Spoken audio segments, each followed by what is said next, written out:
Hey, everybody, welcome to Slamfire Rep. Slamfire Rep?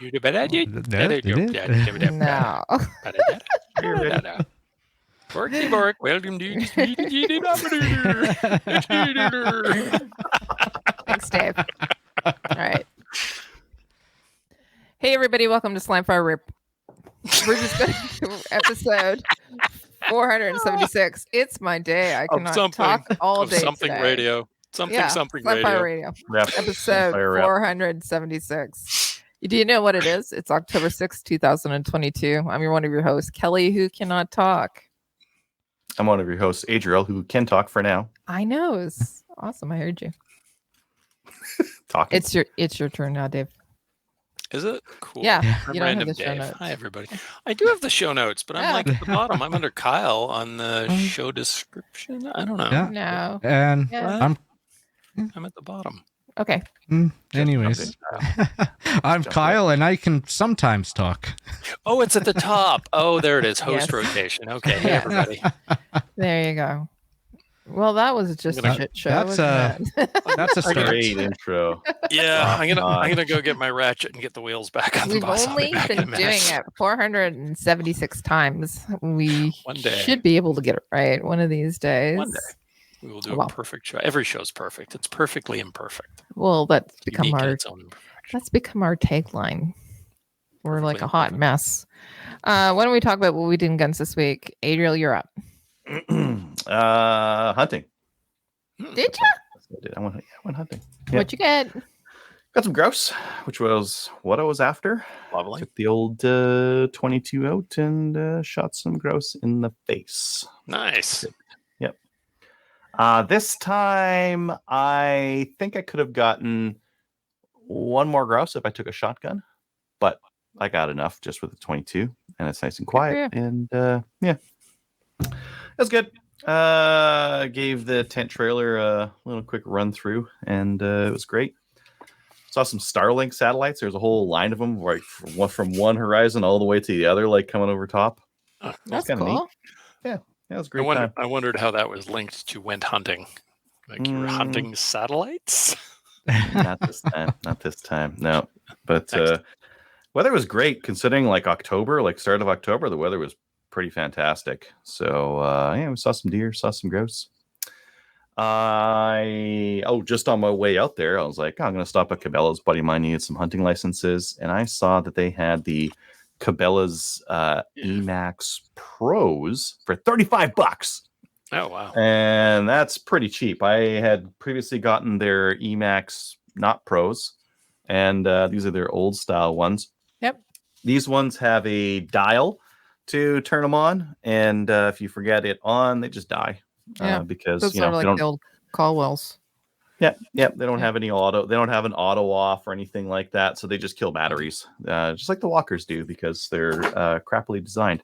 Mm-hmm. But these have an auto off, which every bit of electronics should have in 2022. Yeah. I would say that there's some advantages, disadvantages to these. Advantage, the auto off, very much. They pack down like a lot better than those Emax ones do. Mm-hmm. I would say that some disadvantages, the microphones and electronics on them are obviously not very good. Great.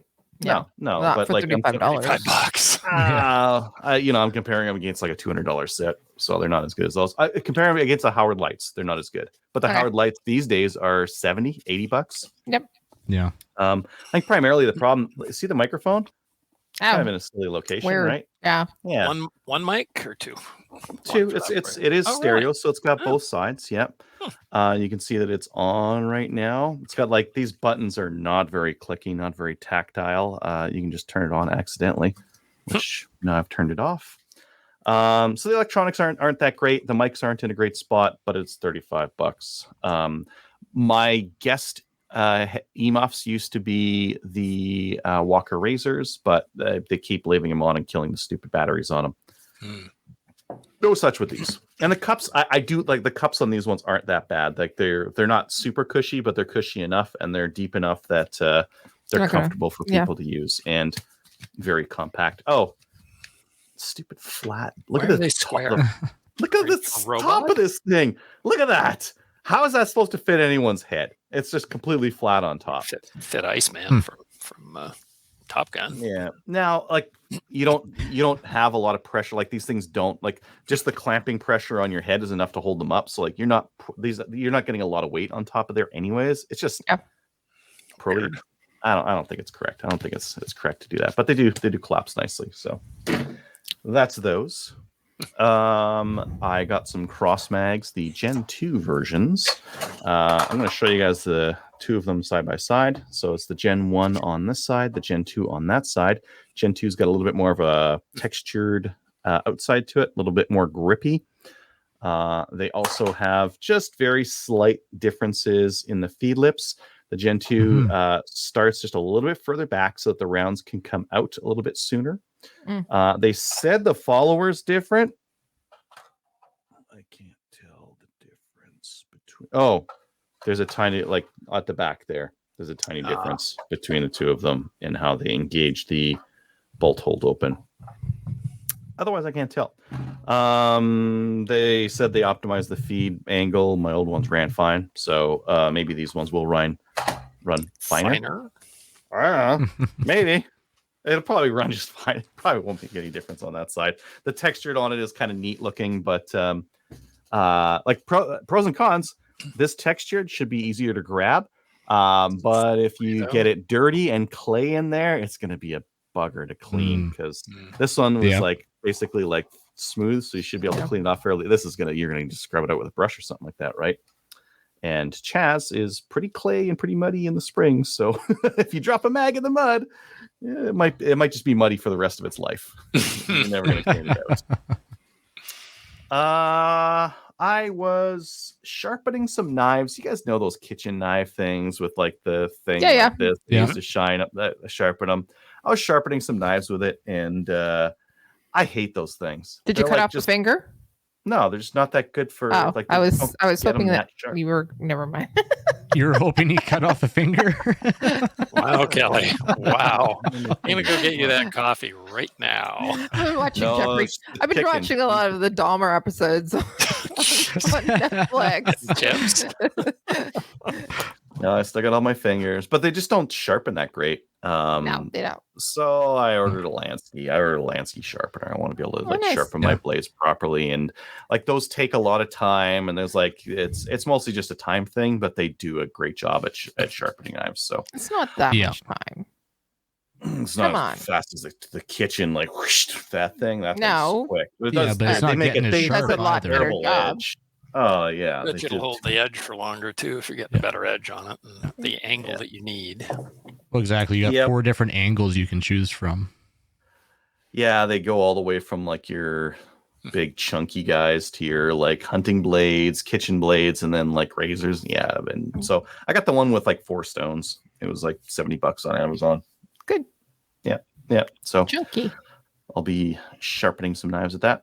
And then my youngest is right now just going through his hunter's education course. So maybe we'll be doing some grouse hunting. Nice. Maybe some grouse hunting for Thanksgiving. A Thanksgiving grouse or 2. There you go. Would be very nice.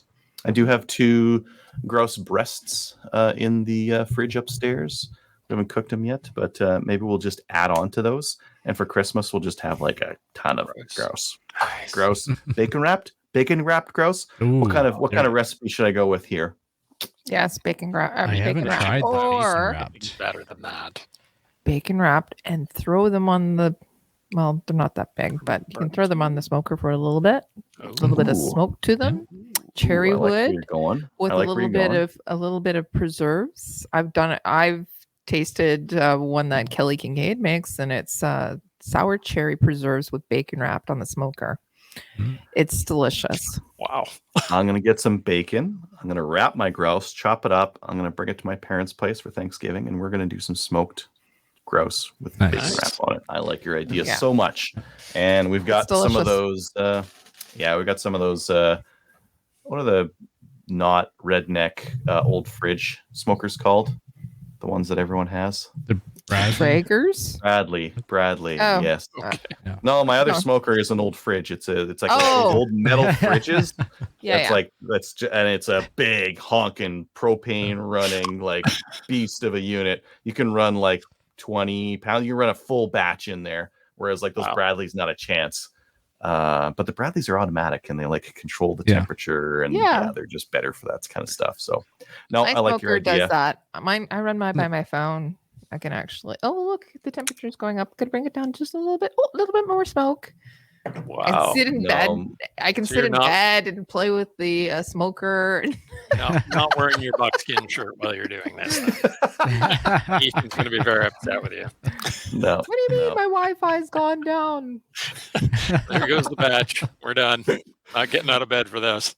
Yeah, normally my smoking experience is you start up the fridge smoker and it gets chugging, and then you get to drinking, and then hopefully you remember to turn the damn thing off before the last person goes to bed, or you wake up and it's all burnt. Jerky. And you get into the moonshine, and then you're puffing on your jug, and the banjo's coming out. So is that really what all the you were talking about, the Alberta drawl? Is that you with the Alberta drawl and the smoker? I can't put on a very good Alberta with the fridge. Drawl. No, but I am very redneck. Okay. Yes, very redneck. Anyways, that's me. How about you, Kelly? I didn't do a lot. I did not go to the range last weekend. Funny enough. Didn't do a lot. Let's see. We set up some more maple seeds. Was on a maple seed call. I was on a she shoots call, and I took over a small South American country apparently. But other than that, I was good. Yeah. So what? You'll need a better beard. I know. Okay, I'll start growing it. But no, I didn't go to the range this past weekend. I did clean up my gun room a little bit though, so which is excellent. Got some shipments in for Project Maple Seed for next year. I showed up at the door one day and I had 2 huge boxes at my door, and I'm going, you left them in front of my door, in the middle of the day. I knew nobody was going to carry them away because they were a good 30 pounds each, and nobody's going to be able to hide those packages under their shirts. So yeah, that's about it. I didn't actually do much. I'm kind of disappointed. Sorry. Half, what about you? Well, I went up to Peace River for the annual Team 3-gun match. And how'd it go? It was a great weekend. Awesome stages. One of the notable ones was like a head-to-head stage. So you just same targets, everything, and you raced your partner to the middle. And so you kind of got to have a little sub-competition in the main competition. That's fun. Oh, that's cool. Yeah, and I had designed a shotgun stage, which I kind of took some aspects from IPSC Shotgun Nationals and had no shoots kind of half covering your target for the first shooter, and then the second shooter went and cleared it. And cool. That's awesome. Everyone hated me at first. Like, everyone was cursing me quite literally. F you, Kyle.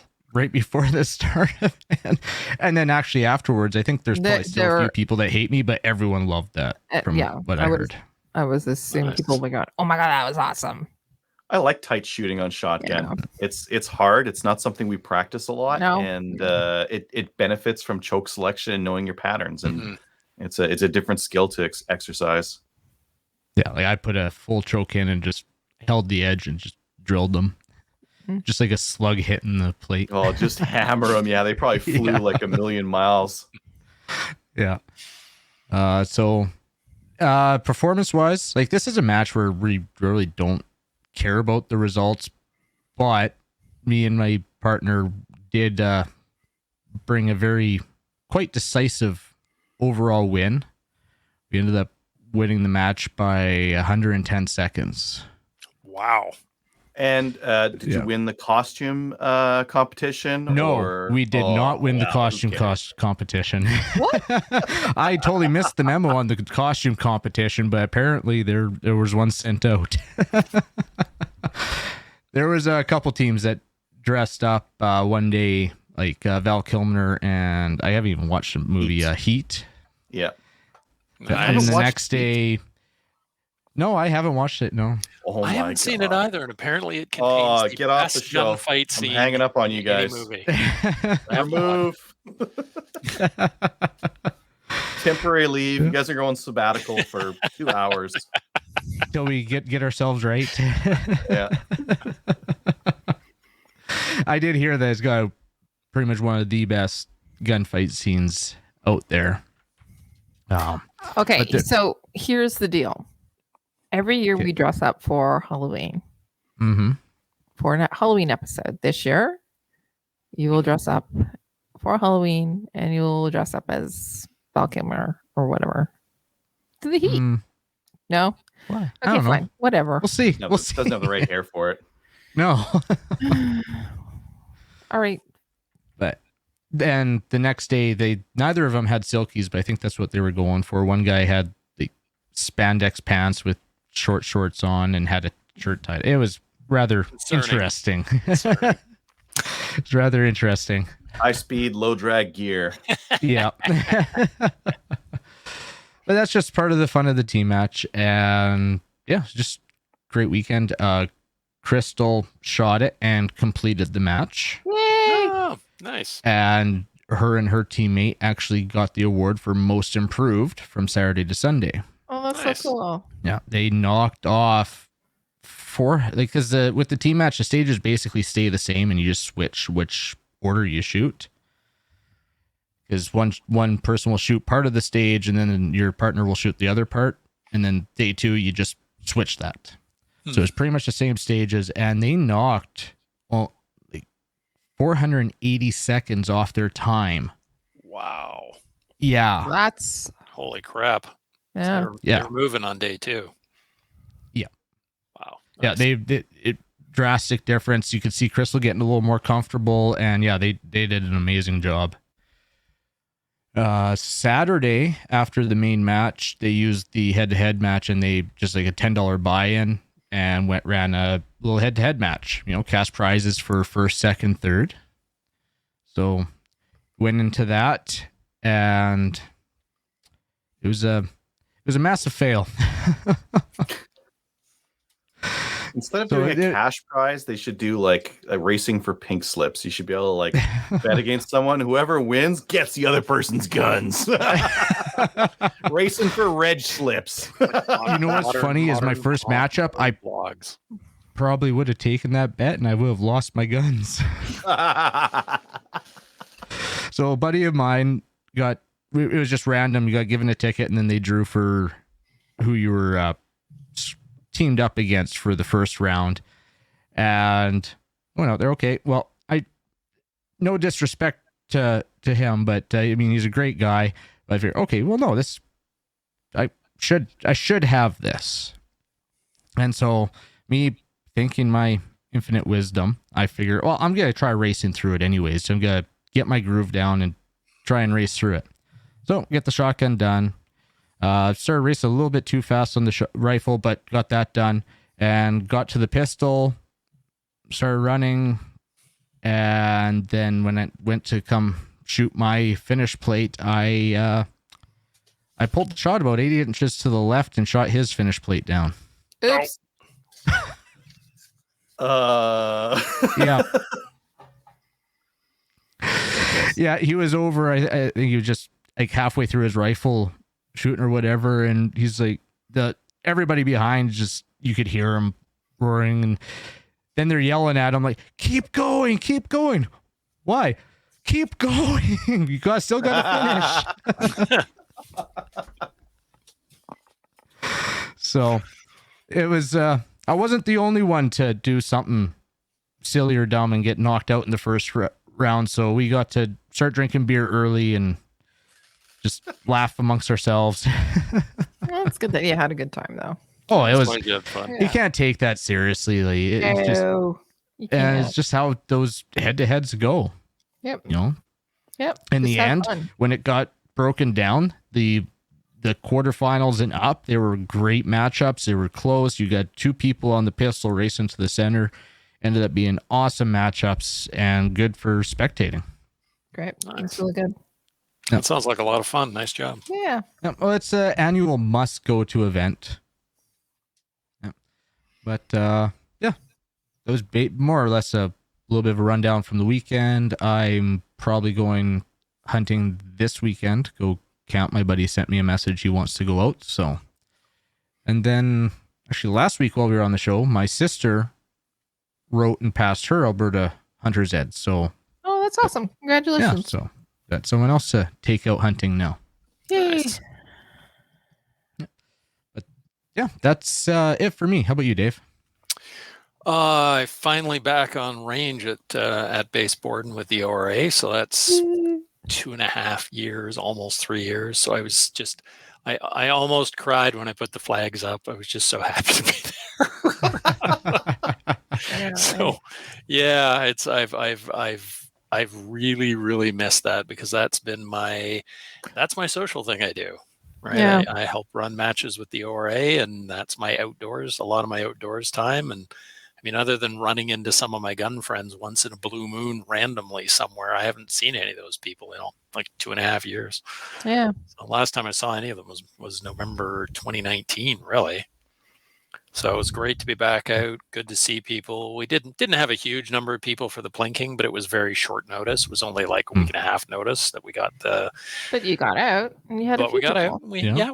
We had 10 people, 3 guests. That's good. Which That's was not great. One of the shooters who brings somebody out every time this guy comes out shooting. He brings somebody he's never had with him before.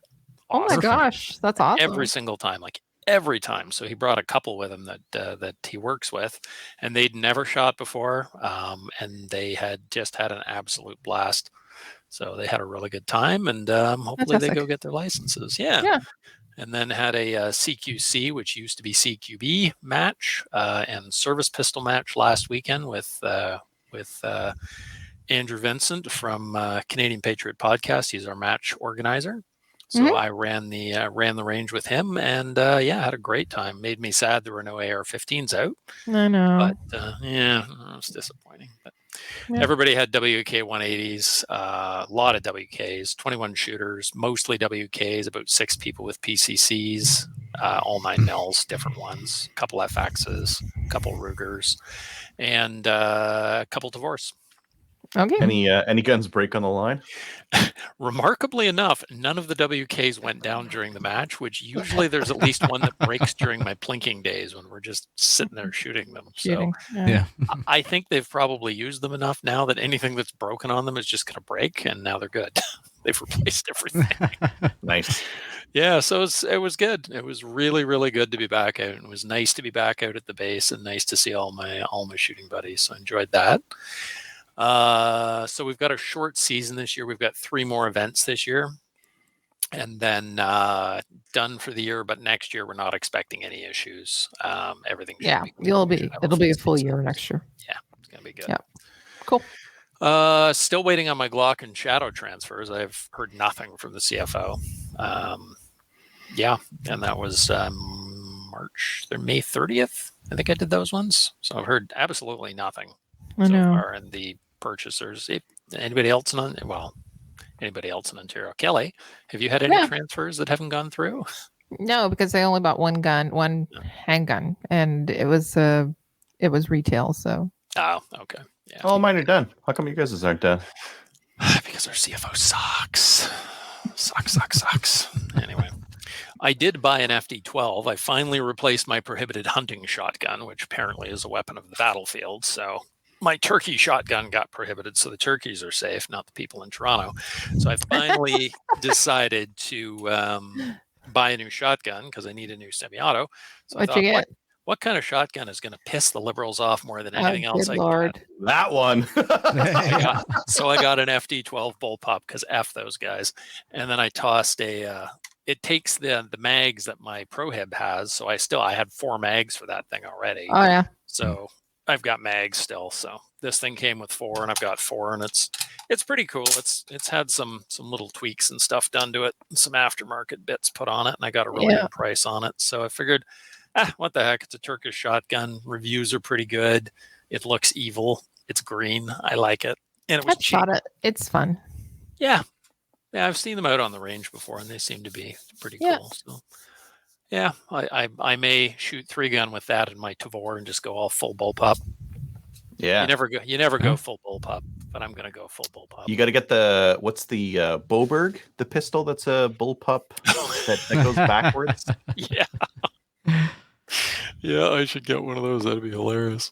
So looking forward to trying that out. I'm going to throw a red dot on it. I've got a red dot on it, so I'm thinking I'm going to take that. I'm going to apply for, what the heck are they, East Gray Gun Club, because I let my Aurelia membership lapse because I never was getting out there. So I think I take my stuff to work and then go up after work and shoot at East Gray. So I'm going to join up there, and if they're doing skeet, I'm going to take this thing out and shoot skeet with it. And see how it is, because that should be fun. Yeah. With a red dot. Yeah, I'm sure that you will get some pushback or maybe some funny looks. Welcomed with open arms because we're all gun owners. There you go. That's how it should work. So. Sure. I will say at an ORA thing that they were doing that is traditionally just strictly people with target rifles and like big heavy bolt guns. I took me and a buddy showed up and we brought our AR-15s and we had a big list of guests, big line of guests behind our guns to shoot, and the other guys had like. Oh, that's cool. Yeah. So that was fun. Anyway, that is it for me. Awesome. Oh, going deer hunting too. So. Oh, when is that? First week in November, I believe, out by Petawawa, going out with my brother-in-law, whom I haven't seen in a long time. So I haven't seen him in a year. Very so cool. It'll be fun. Well, good luck with that. Yeah, so I'm going to do that. I just have to figure out what the hell gun I can use because all my deer guns are prohibited. So maybe I'll use the shotgun and just load it with slugs. We're only shooting 50 yards. Muzzleloader. Yards, maybe. Yeah, muzzleloader. Yeah. All right. Let's get into upcoming events. Well, guess what? It's winter, so there are none. There's a few, but we don't have any listed. If you do have any events that are going to be happening over the winter, let us know. We will be happy to advertise them for you and talk about them. Go check the OntarioRifleAssociation.com because we got a bunch more shoots. So. Okay. Why don't you put them up there for next week and we'll talk about them. Okay, I will. All right. If you are looking to do Ladies' Day or this year, probably not this year, but maybe next year, or if you're indoors, you can do them this year. Send me an email. Send it here to slimfireradio@gmail.com, or you can send it to info@firearmsrights.ca. Love to help you out. CCFR Women's Division would love to sponsor any of these ladies' days, because if you get more ladies into shooting, you're going to have a better time of going out to the range. But not only that, we're going to have more shooters, more ladies, means more voters that are going to keep our guns. Absolutely. Plus, it pisses the liberals off when women go shooting. I know. Yeah. Because we're helpless. All right. Let's get into the news. I put this in here. So apparently it was just announced that Australia has just announced that the shooting sports will be included in the 2026 Commonwealth Games. That's awesome. Nice. What are they going to use to shoot? They can't even have gel blasters over there. I know. Laser. Sure. Is it going to be laser tag? Do they allow laser tag? It's going to be interesting to see what happens. But yeah, Australia says, nope, we're going to do it, which is pretty awesome. So anybody else see any other news that we want to talk about? Yeah, I had put a couple in there. Okay. Well, it's happening right now. Yeah. Not there. There's nothing in here. So I decided I was going to throw in some stuff. So Kyle, you did have some stuff up there. Do you want to give us a briefing on what it was? Because we don't have it. Sure. Okay. Apparently Alec Baldwin and the Hutchins family have reached a settlement. Oh, Jesus Christ. Called it! Yep. Are you kidding me? Should be in jail. Yeah. The widower, Matthew Hutchins, is also going to be an executive producer on the show when they resume filming in 2023. I quit. So he's going to be the one that checks all of Alec Baldwin's guns before, like, is he the armorer? Stop pulling the trigger on people, Alec. Come on. Yeah. There was a whole article and so Baldwin got off. Apparently there's still some other. Okay, you know what? Yeah. He's got that. are okay. There's civil cases and there's criminal. There is still other cases still out there with him. That is correct. So he's settled civilly. Yes. But I still think. Yeah. But hey, the Widower is now an executive producer. So. Well, isn't that not that executive producer means anything? Just means you're around. Yeah. No, like well, he makes some money. He makes some money from the show too. Yeah, correct. Yeah. And then the other bit of news was that there is actually now a court date for the CCFR versus Canada. Yeah. April 11th to the 20th. I'm going to book a range date for AR-15s for that weekend. So I kind of put that in the CCFL friendly legal fundraiser section, but that's okay. But there is a court date, which is awesome. Finally. Yeah. Yay. Okay. Sorry, Kelly. Half stole your thunder. It's okay. It's okay. Yoink. It's okay to steal my thunder. Figure out why my stuff isn't updated. I don't know. No. But speaking of the CCFR, go and join, donate, and support the CCFR because, quite frankly, we need to. That court date, as Kyle says, coming up April 11th to the 20th, and it's going to be 8 days where the CCFR, as well as all Canadian firearms owners, are going to be in court. And some governments, I understand, Ottawa, too. Like in Ottawa. Yeah. And so, okay.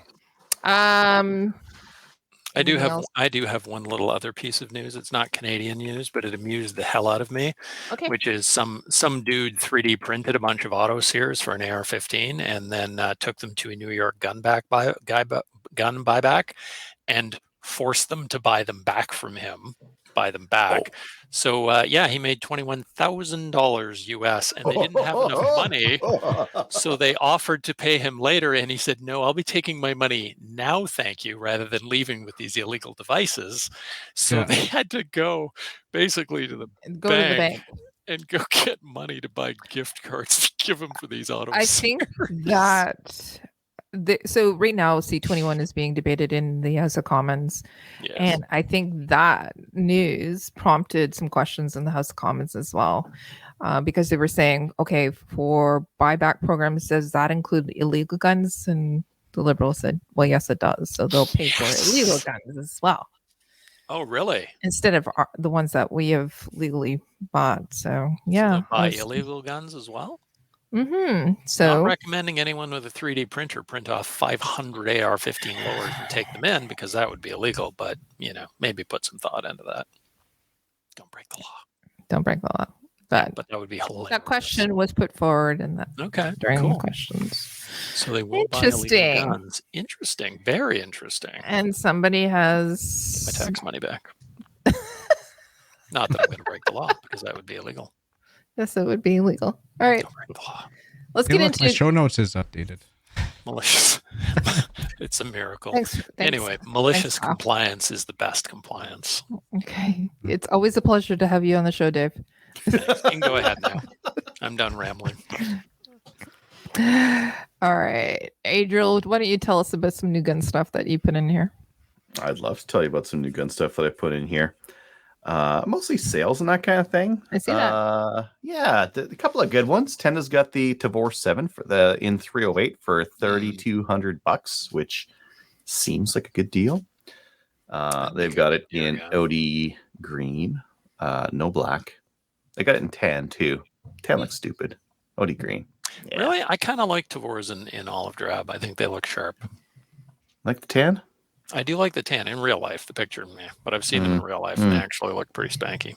Okay. That would be a good deer gun. I wonder if I can convince. It would be a deer gun. I don't know if it would be a good deer gun. 50 yards. Okay, so truth be told, when we went out hunting last year, deer hunting, that's what Kelly used. Yeah, nice. Yeah.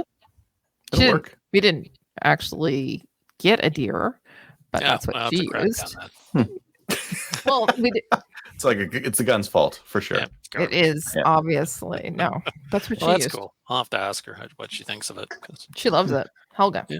Helga or Hella? Hella's her name. Aw. Yeah. Good for those follow-up shots. Yep. Speaking of follow-up shots, if you want something, the small little brother or little sister of that one, the Tavor X95 in 223 is on for $23.79, $23.80. Nice. I appreciate you didn't assume the gun's gender. That was good. Yeah. Well, it depends who's shooting it, what they want to give it for a name, and that kind of thing. All guns have female names. Do they? Yes. So it's just like all ships. Like ships. No yeah, names. of course. Ships for sure, yeah. Mhm. Anyways, it's in 223. It's $23.80, and it's the X95. That's like the better, more ergonomic one. That's a decent price. Mm-hmm. Speaking of hunting, I've got the perfect hunting rifle next up for us here. This is the High Point semi-auto carbine in 9mm. I had one at the match last week. And? So bad. So awful. This is non-restricted. It's an 18.5-inch barrel. It doesn't matter. It's horrible. And it comes with a red dot. At least it goes bang, but that's not true. Oh, 5+1 on the mags. It's a rifle mag, hey? Yeah. That's a shame. Yeah. You'd figure they make them just take the pistol mags because it goes in the grip. Yeah. Yeah. Do they not have pistol marked magazines? Maybe that's the issue.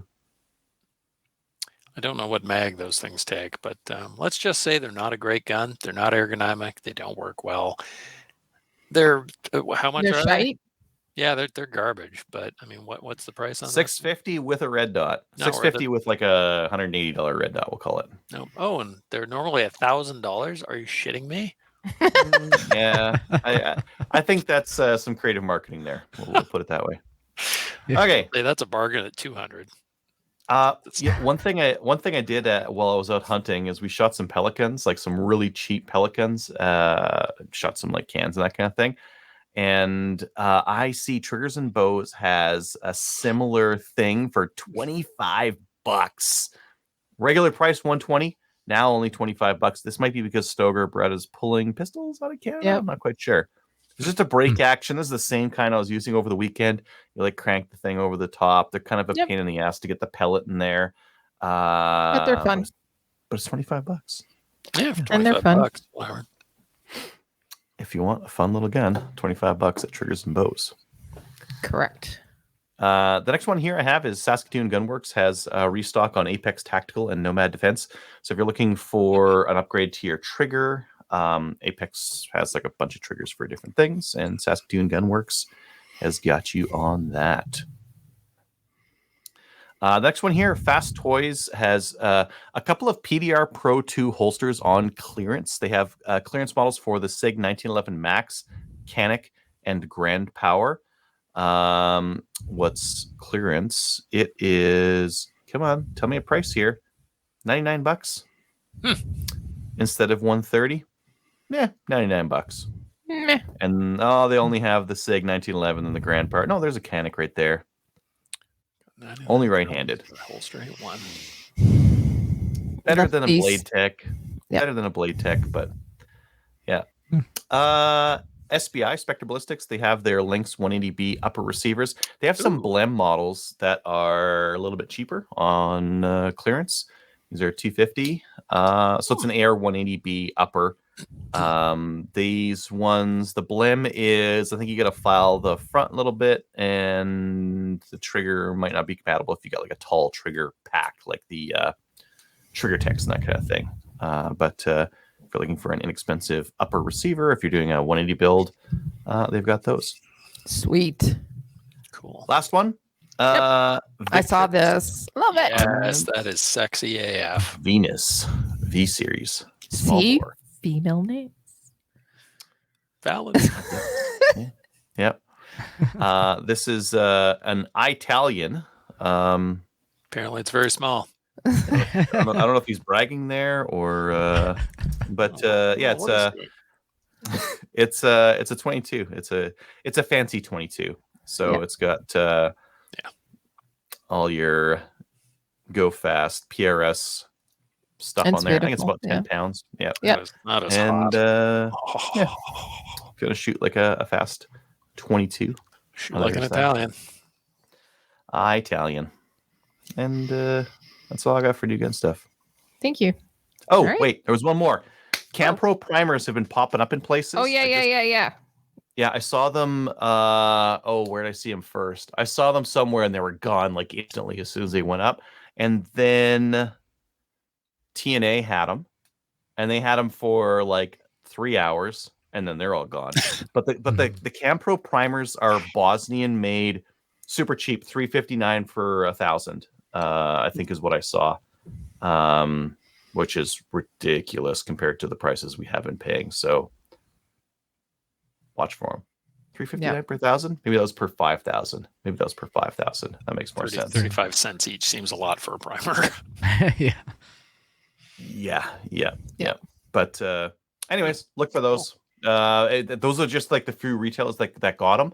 I bet there's other retailers that haven't quite put them up yet. They are going to put them up, and they're going to be. They will. Yeah. They're small pistol. Like, you can't get small pistol right now. So there's small pistol, small rifle primers. Watch out for those. If you see them and you need them, buy some.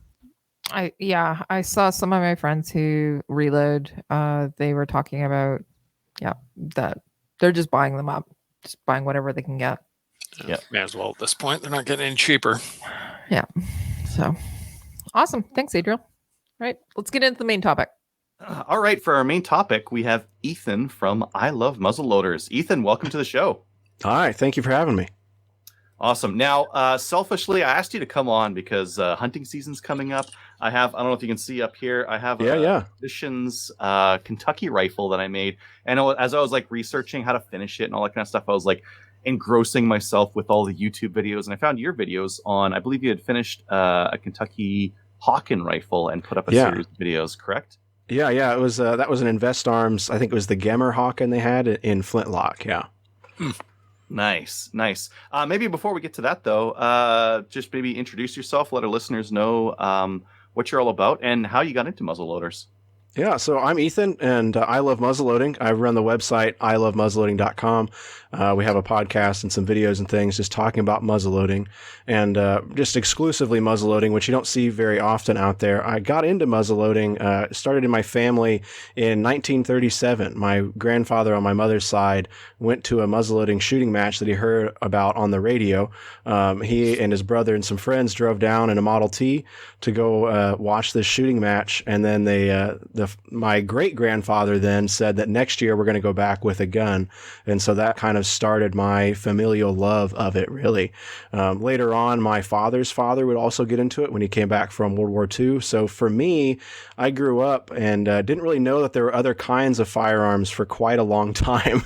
And then, as I got older, kind of got into 22s and things. But for me, guns for the longest time were just muzzleloaders. And so I've just kind of been able to carry that and become more passionate with it now that I kind of have, I'm a young adult, so I have a little bit of extra time and a little bit of extra money to put into things. And so I'm just kind of spreading my love of muzzleloading. Cool. Fantastic. Yeah, that's a likely story for getting started, right? Getting into hunting, getting into target shooting. I had muzzleloaders before, but I think they're the traditional ones that Hef and I have in our backgrounds are kind of new for us. And there's a bunch of questions, I guess, that new people into muzzleloaders might want to know. I'm kind of interested in. So I've been shooting Roundball because I think it's the easiest stuff to find, and I have data on it. A Roundball good for hunting, or would you rather go with like a mini or a belted? Still sticking with like a traditional rifle, not with like an inline or anything like that.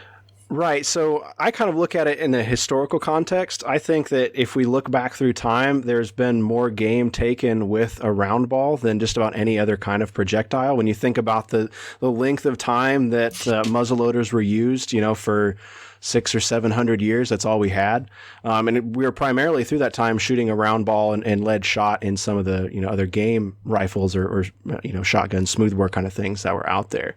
So in a contemporary sense, we have a lot more, options to choose from. But in my kind of target shooting background and more accuracy focused background, I think it kind of lays itself into hunting still with a round ball because you're wanting to know where your shot's going to go every time you're taking that shot. So ideally, even with a round ball, you're still taking an accurate shot that you're hitting within a 1-inch circle, if you can focus on that, you're hitting in that shot and getting a good ethical shot on the game that you're trying to take. Now, because projectiles advance through times, like you said there, we have the mini, and now we have some conical projectiles, which I think you see similar performance as far as hunting goes, except now with conicals and things, you get quite a bit more expansion than you do out of a round ball. A round ball just kind of distorts a little bit, where something like a mini will flatten out, and even some of your conicals as well will really flatten out and make a larger wound channel that we think a lot about now. Whereas, when round ball was all we had, it wasn't really a consideration, except for when you're talking about, well, I'm going to go out with a 58 or a 62 caliber rifle instead of a 45 or a 32. In that kind of sense. So I kind of look at it as it depends on how much work you want to go through, getting your rifle sighted in. I mean, obviously, I think we all need to be dedicated to that to take those ethical shots, but I think there's not a whole lot of difference when it comes down to just taking the game with your muzzleloader. Cool. It's a lot of what's in between your ears, I guess. Yeah, mine seems to be really accurate with just round patched balls. It's rifled, and it seems to be just deadly accurate. So, especially at the range I'm going to be shooting deer at, I think I'm going to be like 50, maybe 100 yards. No, probably 75 yards max. And it's accurate enough. I was just wondering about like the lethality. But yeah, you're right. Like we've been using round ball for forever for it, right? It's a 50 cal hole too that it's going to make. What you see a lot of people now talking about it, where your conicals are going to expand and make a big entry wound, and they might exit. Whereas your round ball, most people you'll talk to, if they've had a good shot on something with a round ball, it punches 2 holes. So they're leaking from both holes there. So that kind of contributes to that as well. It's something that the round ball has that maybe some of your other projectiles don't. And if you're considering using, like you talked about, like a belted bullet or like a sabot or a sabot bullet, those really work better in a faster twist rifling. So if you have a more traditional muzzleloader, you need to check out the twist rate of your rifling. Really traditionally, like old school original stuff, we're seeing a 1 in 60, a 1 in 66 inch twist on those. And you even, I was talking to a guy about really big bore stuff, like African game hunting. You get into like 1 in 120 twists, and it gets nuts. But for those twist rates work really well for your lead round ball. It gets those spinning up really well, but that doesn't perform as well with a lot of the conical bullets that are out there. So you oftentimes want a faster twist. So one of the main compromise twists is a 1 in 48 inch twist. I don't know if Thompson Center is the one that really, I know that they made it very popular with the Thompson Center Hawkins, but that is kind of an in-between where you can shoot your round ball and some of your conical bullets. It's not nearly as fast as some of the 1 in 22 or 1 in 20 or 1 in 18 twists that we see in some other modern muzzleloaders, but it's enough to get that conical spinning and get it accurate. So that's something you want to look out for when you're considering those projectiles. That's so wild. Those twist rates, and like a 1 in 20 is like a super fast twist rate for muzzleloader. Yeah, when you get into the, I call it kind of the race car, the drag racing stuff in muzzleloading, they're really playing with some neat stuff. Yeah. Wow. Just a mild encouragement. Just maybe spin a little bit. Yeah, just a little nudge it. Yeah. Yeah, this Traditions is a 1 in 66. So I think I'm probably stuck with round ball. Yeah. I mean, you can try it. I'm not saying don't try it. I mean, it's always going to be fun when you're out shooting, but I think you'll have better results maybe with the round ball. It's literally one twist in 5 feet. Yeah. It turns. It has a turn. It has a turn. I like that. Amazing. Yeah. What about powder? So I haven't been able to find any black powder, so I don't think that's like even a possibility. Maybe it's possible. Maybe you guys up there have a really tough time getting it, from what I hear. I found pyrodex and I found 777, and that's it. That is it. Any both on those, or both of those are going to be fine. I mean, those were developed to make it easier for people to shoot black powder. So at least here in the United States where I'm at, black powder is separate from smokeless powders and the black powder substitutes. So it requires a different level of safety and storage. Here it requires a separate magazine that's separate from your business and your building. And for many people, it's not a thing that they want to handle or mess with. So you have several distributors that'll ship it, if you're a place where you can get it shipped to you. But because of those hard requirements, you had things like pyrodex and 777 get developed that are kind of an in-between of the smokeless and the black powder, where they perform like black powder. They're composed like black powder, but they're not made up with the same materials that make it part of that strict safety guidelines as far as storage goes. So stable. I don't know enough about it to say. I've primarily shot black powder. I've lived pretty close to several distributors, so I've been very fortunate with that. But there's nothing wrong with shooting the substitutes that are out there. They're going to be a little bit different, and especially with your percussion gun, you might have some issues with the 777 where you might need like a Magnum percussion cap. I think just about everybody makes a Magnum number 11 cap that people say usually burns better, gets that 777 to ignite better, because the 777 has a bit of a higher ignition point from what we can tell online and kind of understanding this stuff.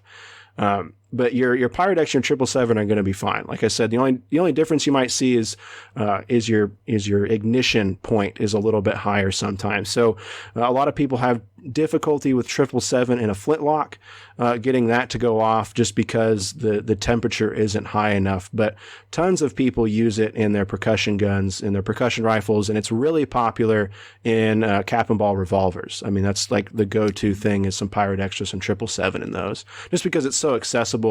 And the cap and ball revolvers are really the introduction point for a lot of people. They still want a repeater of some kind when they're coming from a modern firearm, and they kind of get the sense where they're still loading individual chambers like you do on a muzzleloader. So no problems there. I guess the one complaint you might hear is that they're a bit dirtier than black powder. And so you want to make sure that you're thoroughly cleaning after you're using those substitutes, just like you would with black powder. Folks say that after you've cleaned or after you've shot pyrodex or 777, you clean your rifle, you clean your pistol, and then you want to come back a couple days later, just check it, maybe run a few cleaning patches down it again, and make sure you apply a liberal coat of oil to the internals just to make sure that you don't have anything going on in there. But other than that, you shouldn't have any trouble with it. Yeah, I notice if I don't clean it for a day, it picks up some flash rust. Yeah, you need to clean it that day. Yeah, and I've had things where if they've sat, over winter and I've not got out shooting some, it'll get some of that surface level rust on there. I mean, a lot of people you see online are really nervous about that, but it's not a big deal. You're not going to ruin your bore and ruin your accuracy by having some of that surface rust in there. Just clean it out, get it flushed, and you're going to be good to go. On the substitutes, you have you have an option for the loose powder and the pelletized powder. And when considerations for hunting, the pelletized powder are really popular because you don't have to measure anything out. You can just drop your 2 or 3 pellets in your bore and you're good to go. You do see, though, in the chronograph tests, and people say it when they're going to clean it, that there is some fluctuation, though, in the performance with those pellets because of the glue that they use to hold that together. And there are some inconsistencies in that production. Now, it's not to say that it's not going to take your game or it's going to ruin your hunt or anything.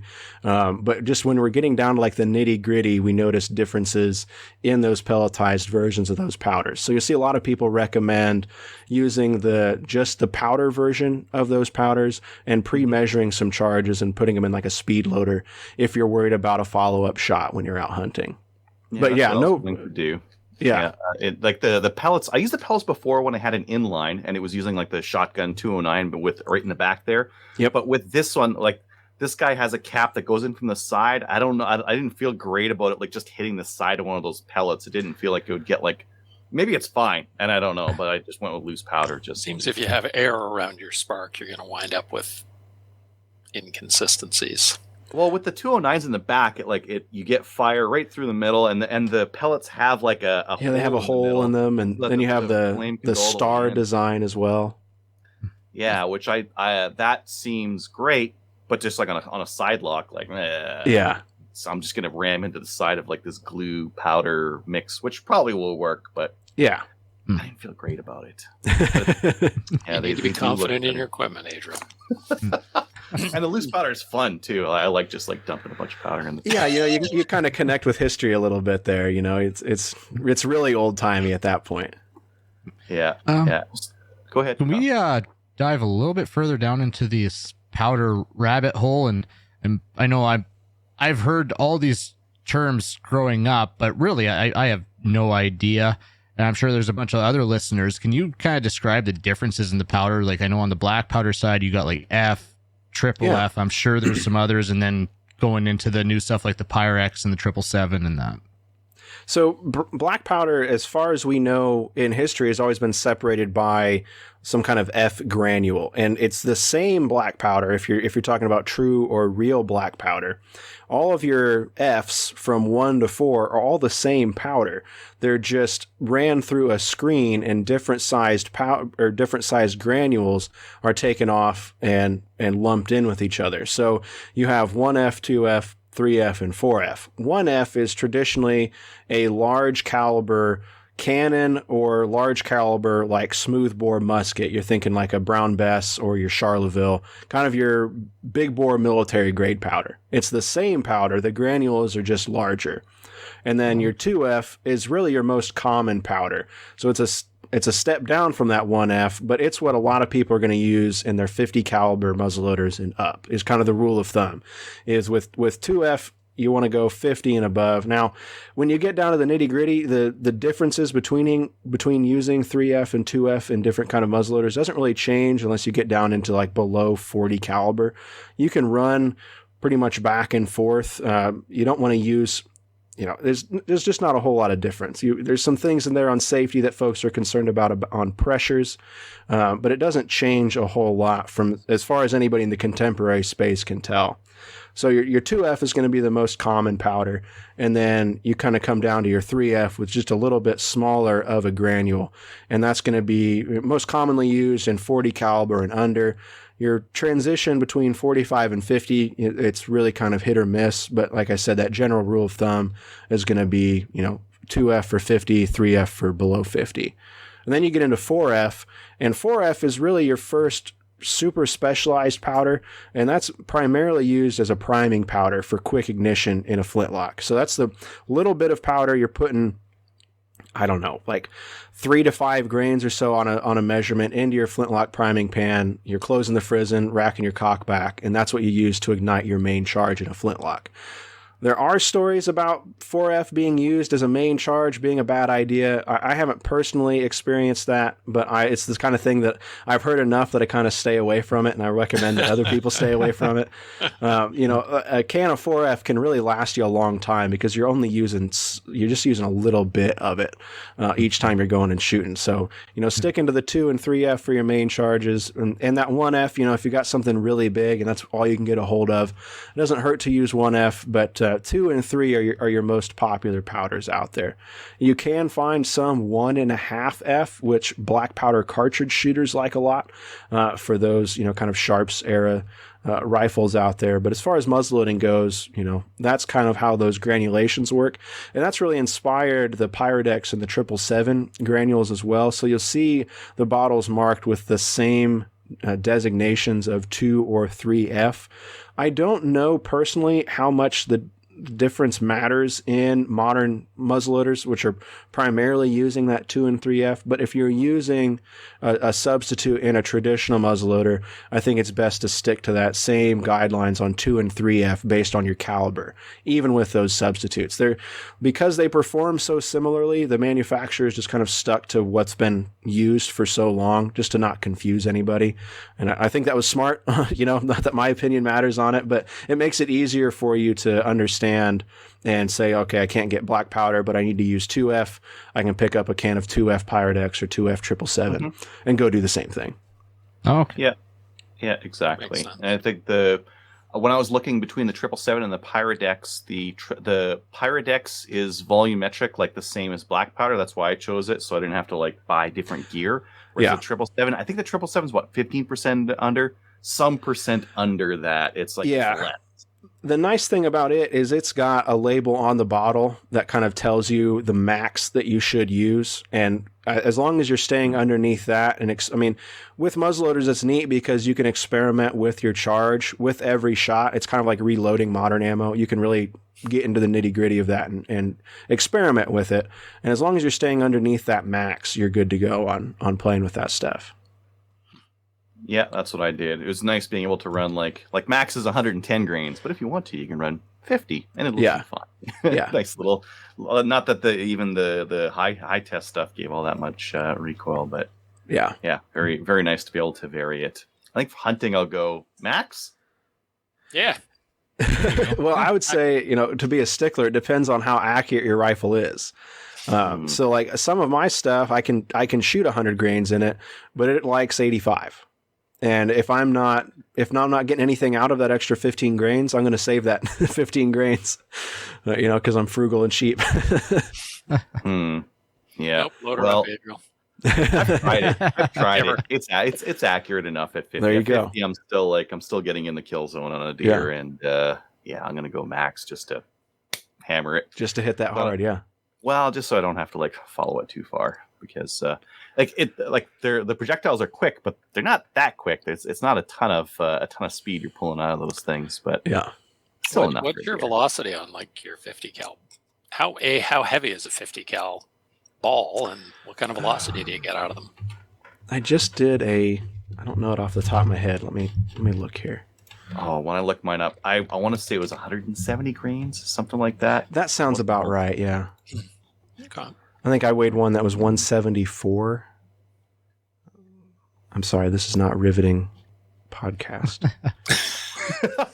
Radio listeners, 175 grains down in spreadsheets. Yeah. Okay, so 490, a 490 is 175 is what I'm reading here. I had a 495 that was 184 grains. I recovered. This was in a water jug test, so not a 1-to-1, but I recovered 176 grains out of it, and I had 1912 feet per second out of it. So it's still moving a little bit. Moving. That's not bad. And then some of my heavier conicals went down from there. 385 grain Hornady Great Plains conical was moving at 1604. Just poking along. So not super slow, but still booking some. That's gonna whack a deer real good at 100 yards. Though. Yeah. That's a lot of weight. Yeah. Just push through. Well, when you were mentioning earlier that the Roundball gets an entry and exit, I want an exit wound because I've shot deer before with with centerfire rifles where I don't get an exit wound. Yeah. And there's nothing for a blood trail. That entry wound is not that big. A little bit of fat gets in there, and all of a sudden there's no blood trail. And trying to track a deer with no blood trail is hard. Yeah. I want both. That entry and exit. That's always a good way to go. Yeah, exactly. You mentioned quick reloads and that kind of thing. Mm-hmm. What kind of reloading accoutrement would you take hunting? What would you take out? Would you take the full powder horn, the whole possibles kit, or what would you head out to the field with? I live pretty close to where I can walk to where I can go hunting, which is really nice. I'm really fortunate. So for me, I kind of enjoy getting out and wearing the full kit. I've got a set of 18th century clothes and footwear and things in a pack. So I can go out and hunt like I am in the 1700s. And when you get back in the woods and you're wearing all that, you kind of get back into that sense. You can kind of, again, kind of connect with history there a little bit. So I enjoy doing that. I think it's a way we hunted for quite a long time, and I really enjoy throwing on my leather pouch. It was made by a friend. I've got a horn made by a friend, and some of my other equipment made by friends. So I enjoy doing that. But there's nothing wrong with having a little belt bag or just throwing some stuff in your pockets of a vest or something. So for me, I go pretty traditional, especially if I'm using a traditional muzzleloader with the bag and the horn. Some extra round balls and some patching. And I might have a small screwdriver, to adjust my flint if I need to. An vent pick, make sure I have a nice clean vent if I'm sitting there, if there's a little moisture or anything. But really I'm not taking a whole lot. I've not had a catastrophic failure. I shoot everything enough that I'm kind of with my muzzleloaders. So nothing really sits for me. So there's no real risk of anything aging or getting out of whack. I'm not going to pull up on a nice buck and then my mainspring spring break or something in my lock. But I've heard that happening. But I try to pack pretty light, make sure I have my priming horn and my caps and, a couple tools, maybe a couple jags if I need to pull a ball or anything. But I'm really hoping, I guess, for not having any catastrophic failures in the field. So I pack pretty light. Nice. I wonder if you wear a buckskin jacket. Is that like camo? Is that deer camo? Does that work well? They think you're a deer, don't they? Yeah, right. Hey, there's Bob. Haven't seen him in a blam. It works. I gotta ask you. It's been about a year. If you're wearing the kit and the gear, are you wearing a coonskin hat? No, I am not. I do have a coonskin cap, but for the area that I'm in, I'm a little bit before coonskin caps. So I got to go a little bit west, but I do have one. I did grow up with one. So yeah, definitely a staple, but maybe I should go out hunting in a coonskin cap. I'm vaguely disappointed that you're not. That's I'll try to turn that around this year for you. Okay, good stuff. Awesome. Yeah, I think personally, I'm gonna load up powder and ball at the house. I'm gonna head out hunting, prime when I get there. Oh, primers have been impossible to get. I was running the musket caps on this thing, the 411, 401. Okay, the four-wing cap. Yep. They were not great. They were not great for reliability. I'd get a lot where I had some burning powder flying out the end of the barrel, and then I finally found some number 11 at a small shop around, and that's been like, oh, this is what it should have been like the whole time. It just strikes off every time, and it's reliable. It's been a real problem. The primers and things. I mean, the stuff I'm hearing out of the American primer manufacturers, they're so focused on the modern centerfire stuff that they don't really care a whole lot about muzzleloaders, which we don't like to hear. But thankfully there have been some kind of push through here as we head into hunting season. So I'm hoping that they can kind of get back on track and start shipping those out again. Because if you don't have them, if you didn't stock up before the last few years, you're just kind of out of luck, which really stinks. It's hard to get into it if you're, shooting a cap that gives you hang fires and spits powder out the bore. That's no fun, and it should be pretty fun. Well, that was what the reality was. No problem finding balls, no problem finding powder, caps. And I was just dreading being, I tried it out at the range with those big musket caps, and maybe 2 or 3 hits per before it finally goes off, and I knew I'd be drawing down a deer, and that would happen to me. So I was glad I could find the number 11s. Did you have a musket cap nipple? Nope. Oh, okay. That explains that a little bit more. Sort of balanced on there. Yeah, okay. Yeah, it wasn't a great fit. Okay, so that was kind of hanging as you were. Okay.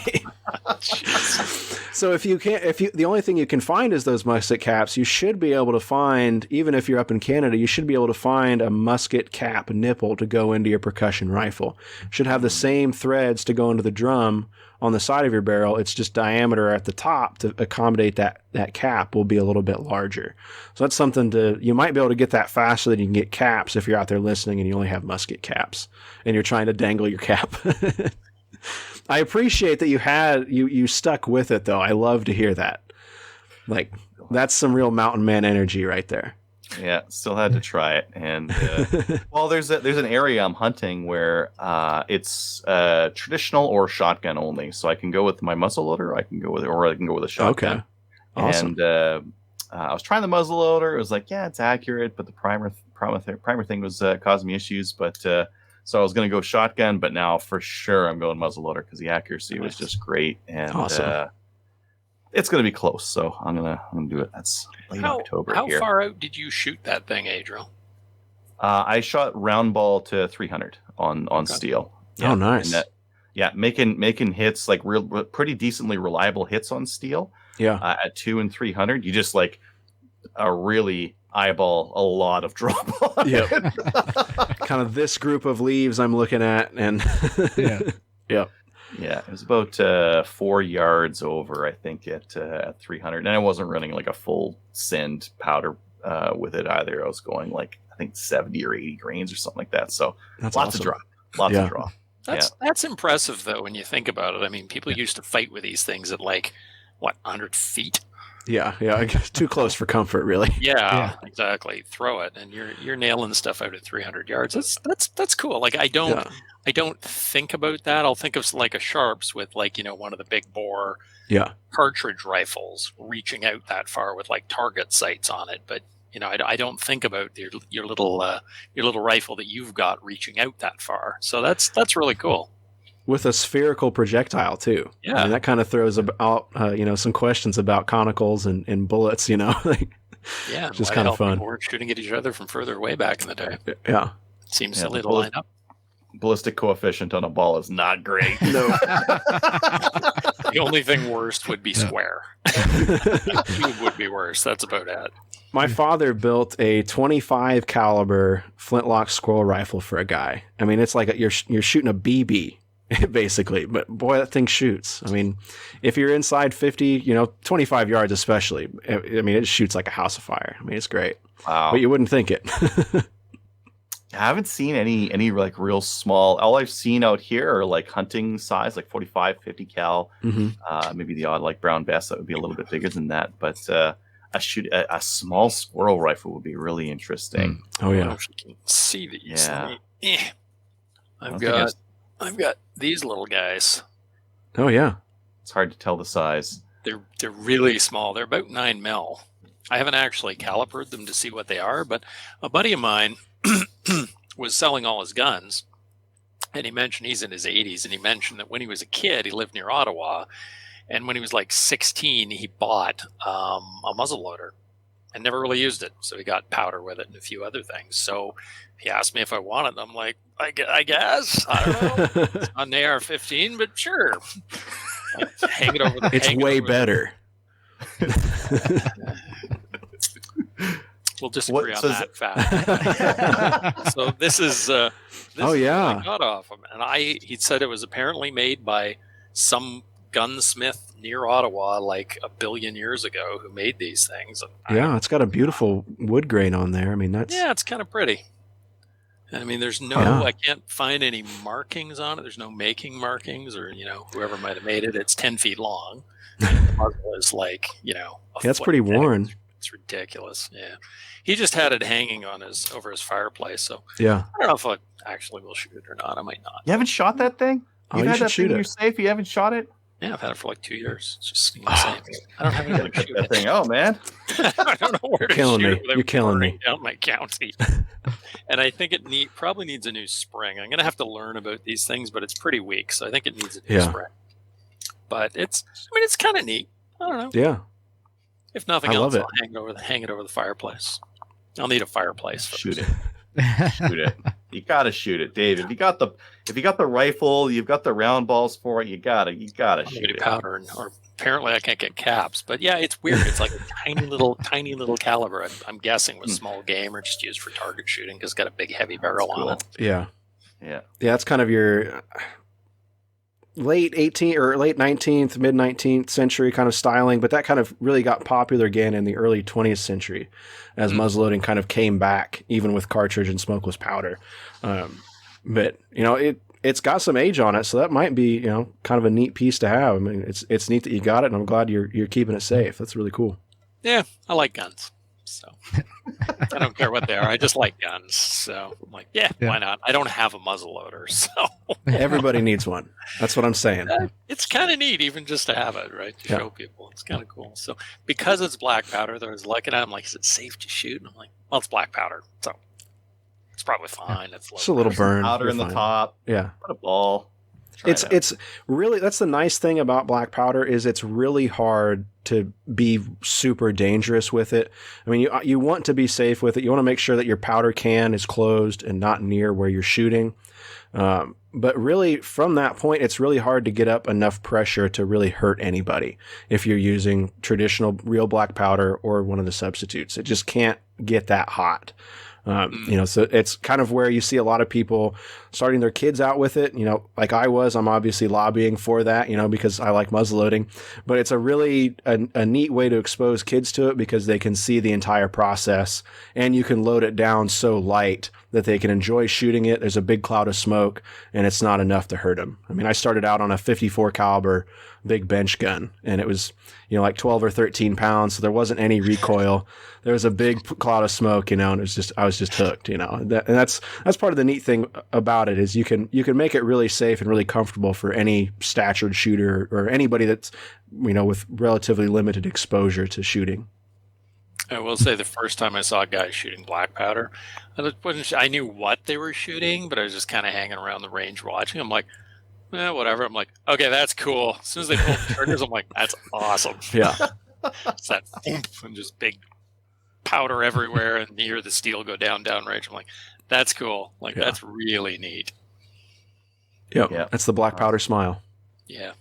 And then 10 minutes later, they fired another shot. There's that. Ouch. Cutting deep. Yeah. Any other questions? Yeah, actually, I will ask. So I got given a couple black powder guns that are mid-build. My grandpa started building them. And just wondering if you have some advice. I'll bring out the one. Yeah. So this is a 50 cal flintlock. Mm-hmm.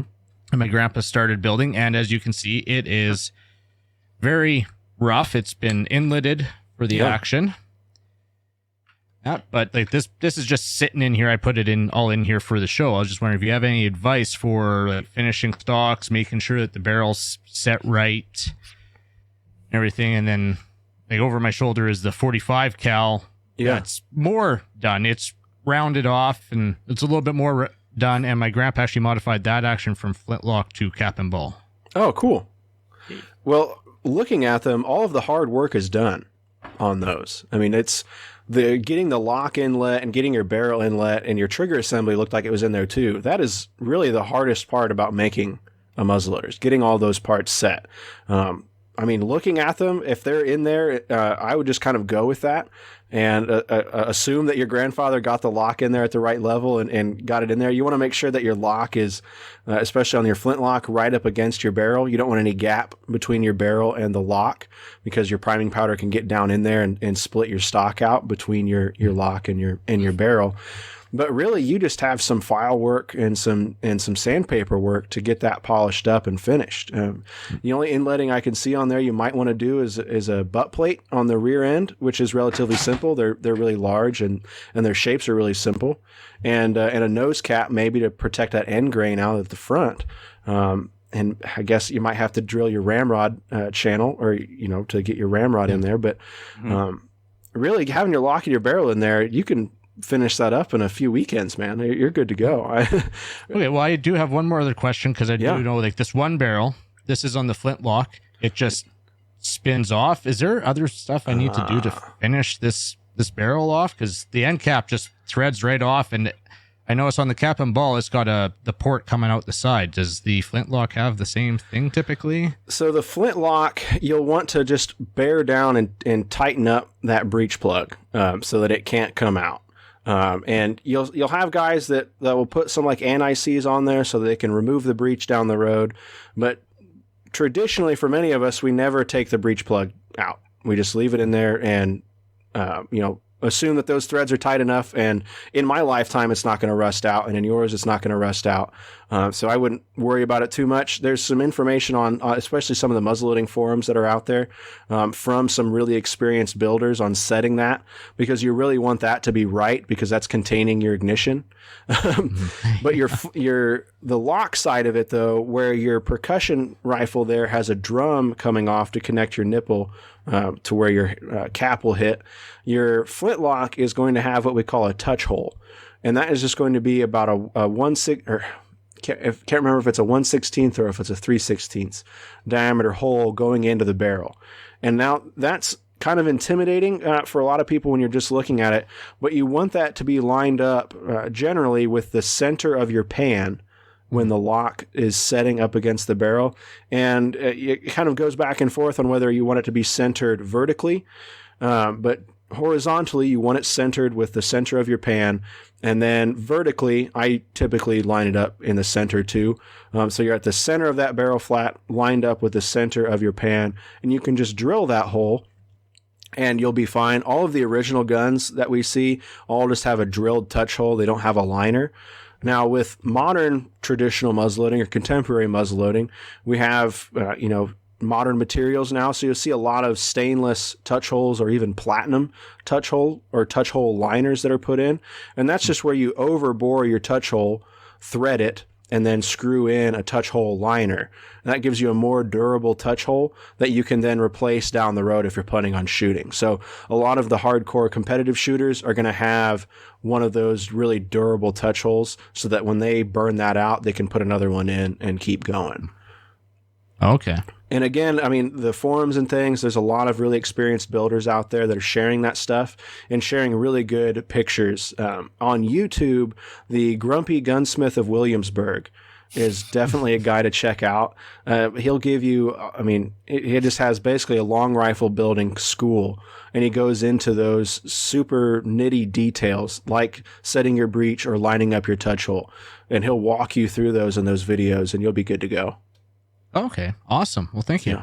Yeah, happy to help on that. I hope you finish them. Having a family connection to those with your grandfather is just awesome. I mean, I love when people are holding on to that stuff. Yeah, for sure. I plan on finishing them. When they do, I don't know, but I do plan on finishing them.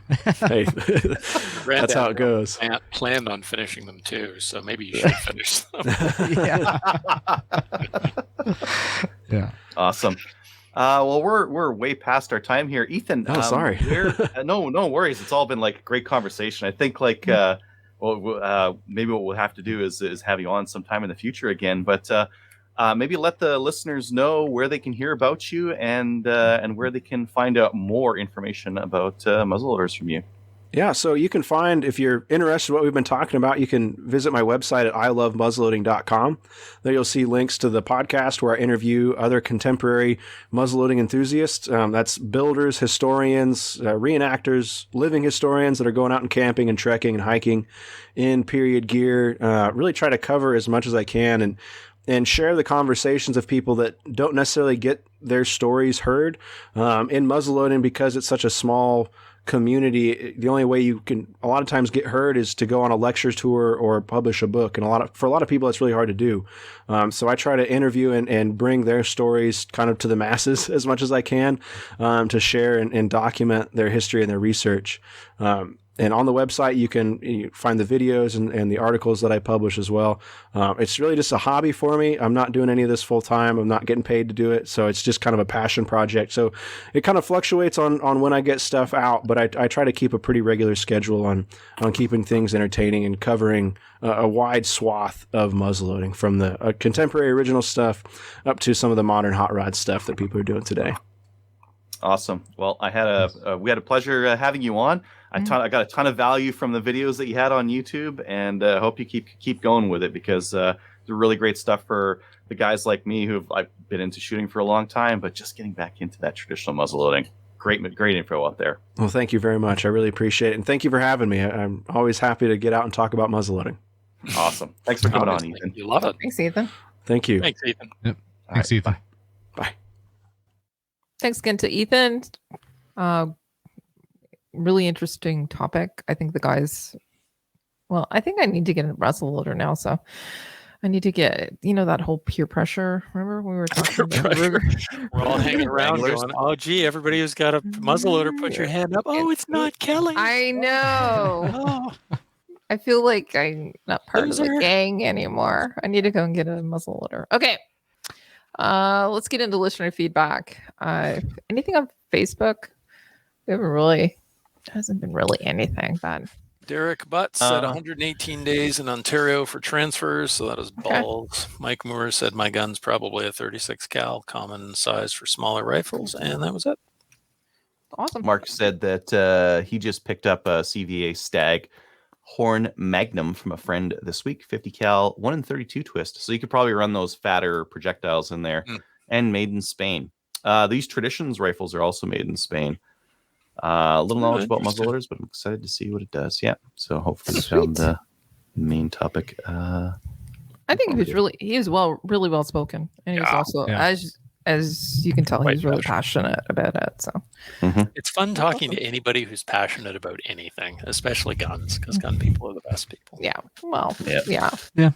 It's not so fun talking to people who are passionate about elevators or things like that, but guns are good. You know, I've always noticed that it is actually interesting if somebody's really, really passionate about something.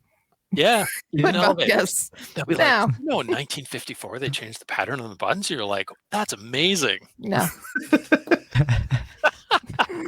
You bigot. Never pictured you for an elevator bigot, Kelly.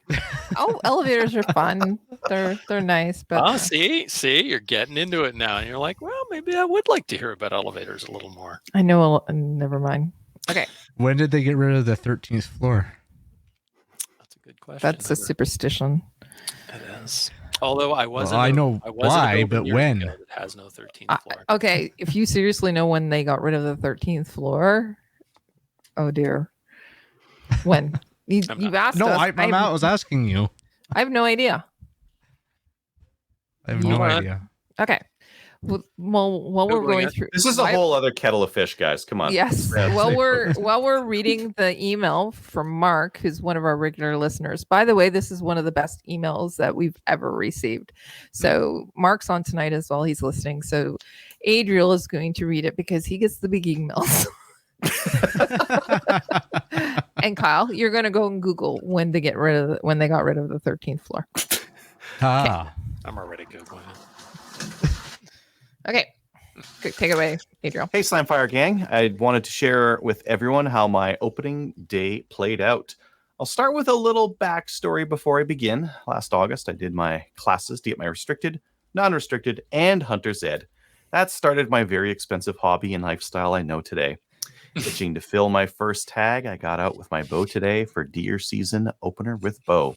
Woke up at 4:30 a.m. and followed all the tips and advice from fellow hunters I spoke with. Showered, scent blocker, body wash, and swiped on scent blocker, antiperspirant. Got dressed, jumped in the truck, and headed out to my spot, skipping the Timmies on the way because I didn't want to worry about peeing in my tree stand. From the coffee, I'd imagine. You're up high, so just down. Why is that? After stripping down outside my truck into my scent-free camo clothes, I tiptoed through the bush, thinking one broken branch might spoil my day. After climbing up to my spot and all set up, I stared into the complete darkness, wondering what I do until the sun comes up. Can't scroll through Facebook or check ammo stock online. I don't want my potential deer seeing my ugly mug all lit up. So I sat there and waited for the light, wondering if these deer could smell me or my slow-release flatulence. Finally, the sun is creeping through the trees, and the woods come to life with movement around me. 7:30 a.m., I see this doe slowly wandering through the bush, making its way towards me. I thought that I can't be this lucky to have a doe I was after walking towards me. I picked up the crossbow and hold up to get her in my crosshairs.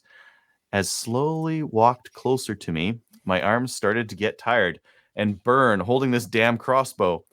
Finally getting into my ideal range, I took the shot and successfully hit her. As expected, she takes off into the brush, and I sit in my tree stand, taking in the adrenaline rush. Being my first year hunting, I called for a friend to help me take care of the deer. Once he showed up, we began following the blood trail to see where she ended up.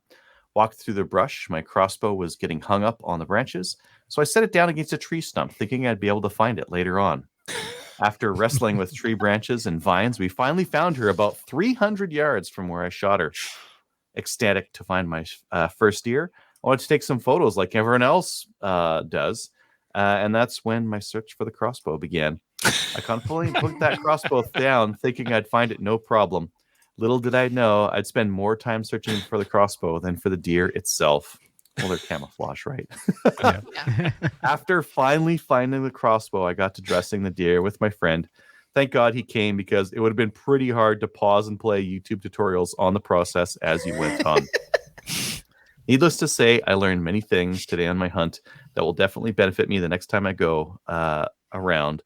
like not leaving a camo painted crossbow against a tree in the bush. Cheers. Mark. Yeah. That's an awesome story. Okay, Mark. Well so done. this is the first time he's gone out hunting on bow season, and he gets a crossbow, and he gets a deer. So He must congratulations have done his to him. pre-work. Awesome. He must have done his scouting. He must have done like Yeah. everything else. Well done. Yeah. I hate you, but Yeah. well done. He was talking. He sent us an email. It was an email or a message last week where he was talking about he'd been shooting his rifle and pistols all summer, and then he picked up his crossbow just to try it. And he says there was a huge flinch. I think he's Yeah. fine. He got his deer. Yeah. I think You you're got the fine. deer. All Yeah. it counts. So congratulations, Mark, on your Yeah. first Yes. hunt and your first successful hunt. That was awesome. Well He done. also sent a picture in, didn't he? Yes, you did. Mhm. I wonder if he'd be okay with us if we used it as part of the show. So I think so. Think What so? do you think? Sent it. Yeah, I'm thinking he would be. Wouldn't have sent it, or he would We'll have put said it. something. if it Why don't we was. put it up on our social media? Boop, Tonight's- or just do it like that. There. Okay. Nice. There's his picture. Yeah. And he says, "Go ahead." Nice though. Thanks, Mark. Look at that. Isn't that awesome? Oh, he's in there. It's got camo. It looks warm. He doesn't look like Yeah. he's frozen out there. Yeah. Different kind of hunting. Yeah. Well done, Mark. And Awesome. well done with reading it, Adriel. It sounded like you were reading it like the night before Christmas. It was awesome. Just trying to give it some like Like, Flash. the hunt and all through the house. The creature was stirring, not even the crossbow, because it was lost in the woods. Yes. Yeah. Put a Excellent. helpful hint. Just put a little bit of trail tape on it, Or don't We'll put it find it. down. or don't put it down. But it's hard Get a to. sling. Yeah, that's true too. Okay. That's a sling. Well, yeah. It's like putting down your bag and leaving your bag. Just- I know. left this bag sitting against a tree a couple of years ago, and then went for like a half an hour wander in the woods that I wasn't aware where I was in the woods. And luckily, I managed to get myself back to the bag, but it took me a bit to find it because it blends in. yeah. Okay.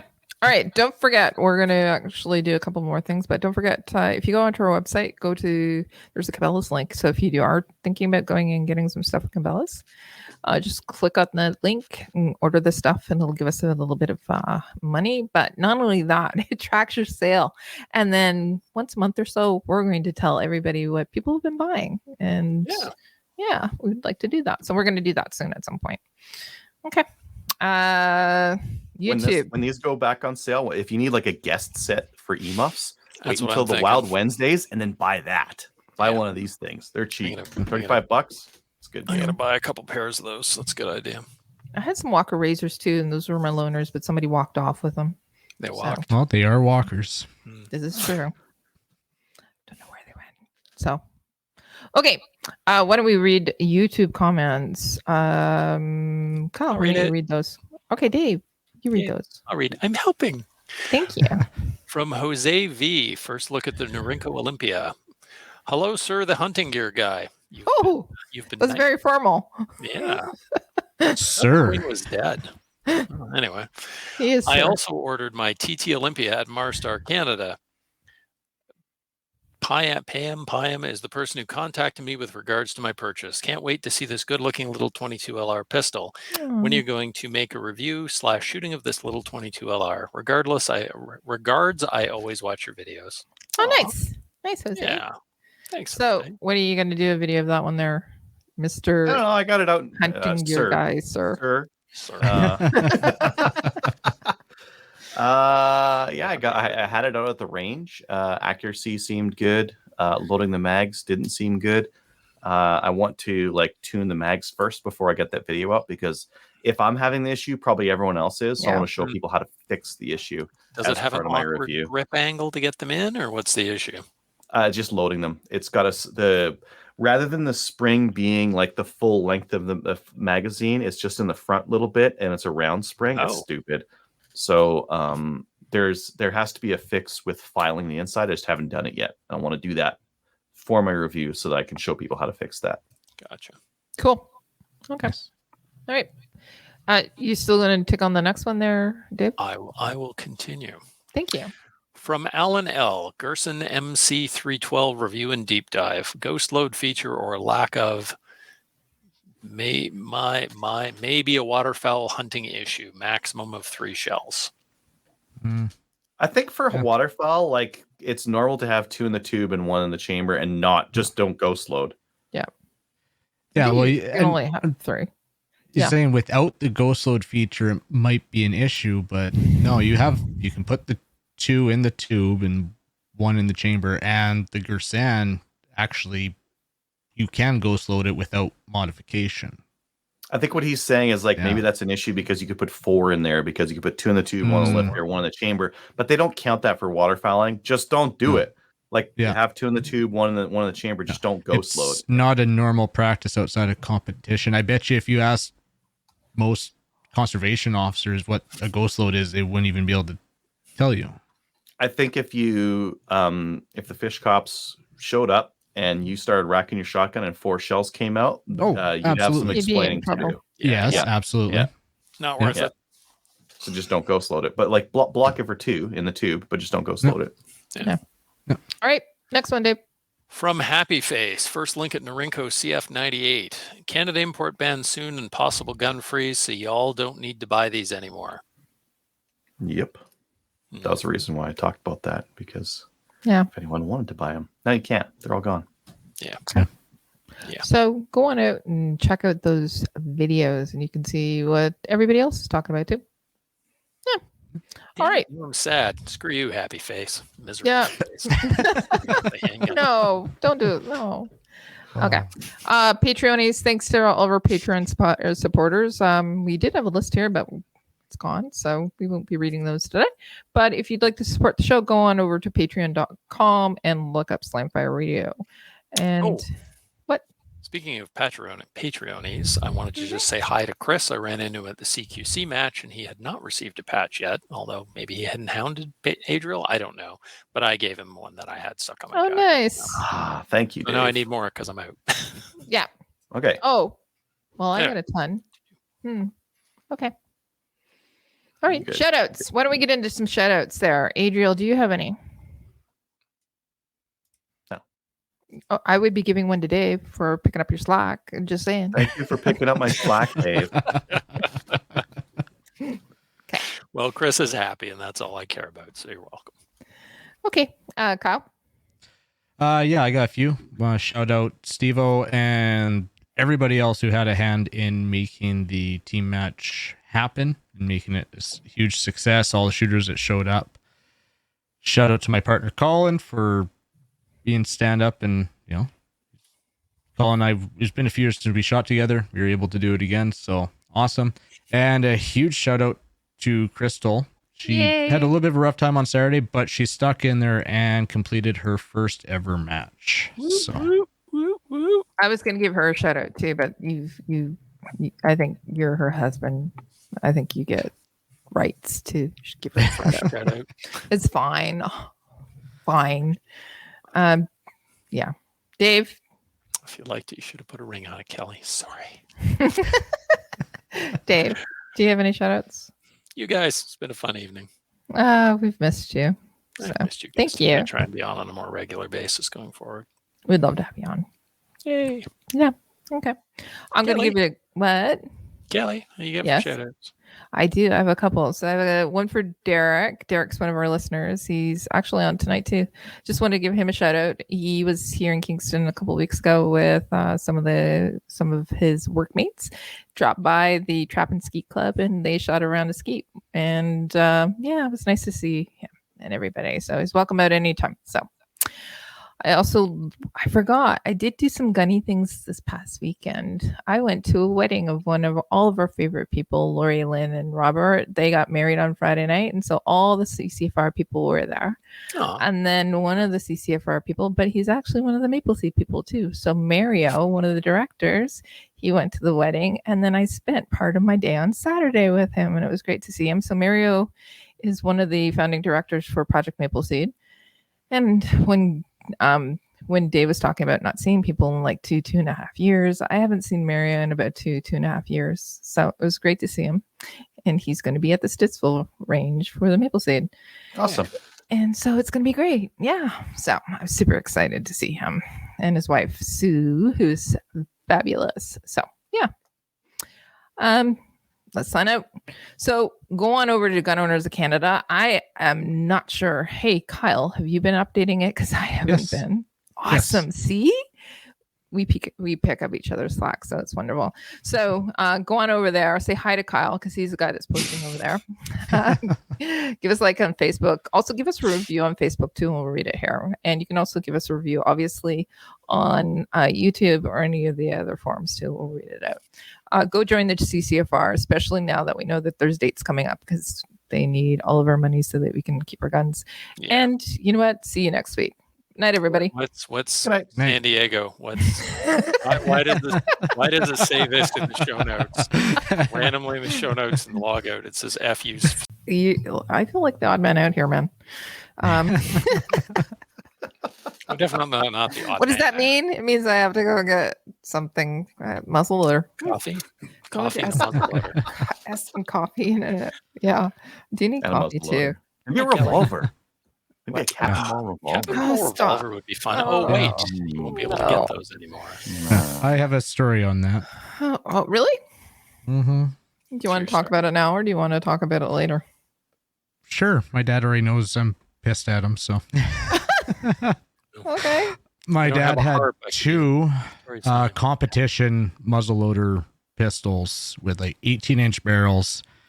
And this is before he owned any other pistol. And when they moved to Grand Prairie, he didn't want to deal with the hassle, so he surrendered them when he moved up here. Not even sold, surrendered. Your family shame. Yeah. How were you? Yeah. When I found out, we were sitting at lunch, and I just. Do you need therapy? I need therapy. I always need therapy, but no one seems to help. So. All right. Well, do you feel better about telling your friends who can empathize? I do.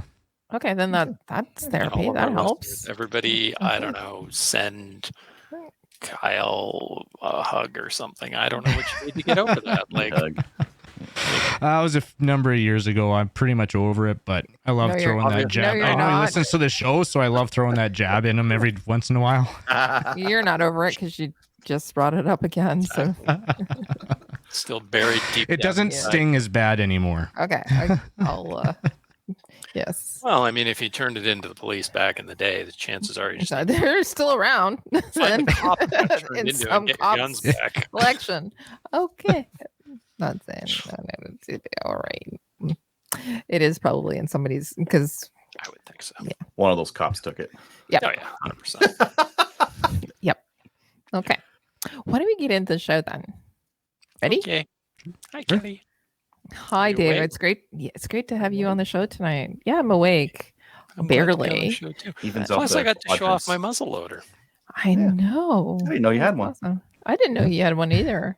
As I said, I felt like the odd man out, so I was doing paperwork for the show. We were talking. I was listening. It was interesting. Like you're on your phone. It's like Kelly's bored. Well, I was texting with Rick Woods, and I was always was listening, and I was setting things up, and we're going to have a couple of shows. And all right, nice. Okay, why don't we get into the show?